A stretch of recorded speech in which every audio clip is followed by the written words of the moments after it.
Il faut absolument cesser. Gérard Depardieu accusé de viol, sa famille le soutient dans une lettre ouverte. Visé par 2 plaintes pour violences sexuelles, et cloué au pilori par un reportage de complément d'enquête, Gérard Depardieu voit ses soutiens lui tourner le dos les uns après les autres. La légende du cinéma français peut néanmoins compter sur sa famille, qui a fait publier une lettre dans le JDD.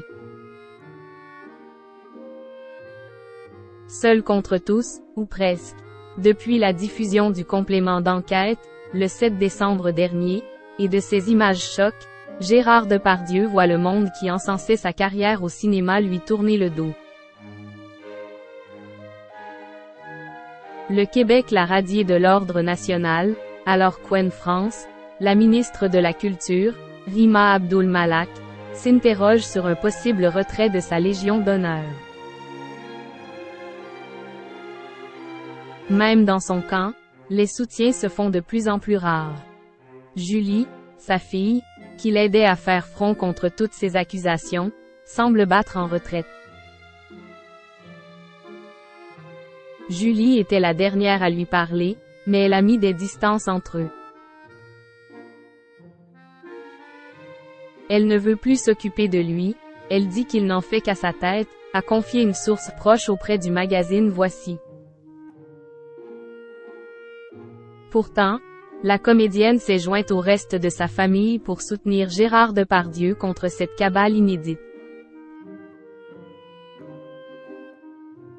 Julie, Roxane, Jean, Delphine, Elisabeth et l'ensemble du clan ont signé une tribune dans le journal du dimanche, datée de ce 17 décembre, dans laquelle ils dénoncent la manipulation monstrueuse pratiquée par un journaliste qui n'a pas hésité à fouiller dans les poubelles. Dans le privé, avec ses enfants, c'est quelqu'un d'extrêmement pudique.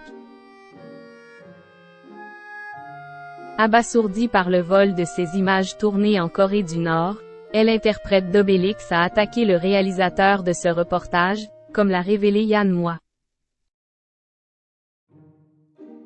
Dans celui-ci, il y enchaînait les propos obscènes et dégradants envers les femmes, allant même jusqu'à sexualiser une petite fille qui montait à cheval. L'objectif était-il de faire passer Gérard Depardieu pour un pédophile? S'interrogent les auteurs de cette lettre, indiquant que ce documentaire a choisi de le réduire au seul rôle de gros con. Ils ajoutent, dans le privé, avec ses enfants, c'est quelqu'un d'extrêmement pudique, délicat, et même puribond. À la toute fin de son texte protecteur, sa tribu, qu'il aime toujours, souhaite faire passer un message pour stopper les dégâts et cette confusion totale. Il faut absolument cesser l'amalgame entre les paroles et les actes. Grossier, grivois, gaulois, lourd parfois, mais pas violent. Mais c'est à la justice que reviendra le dernier mot.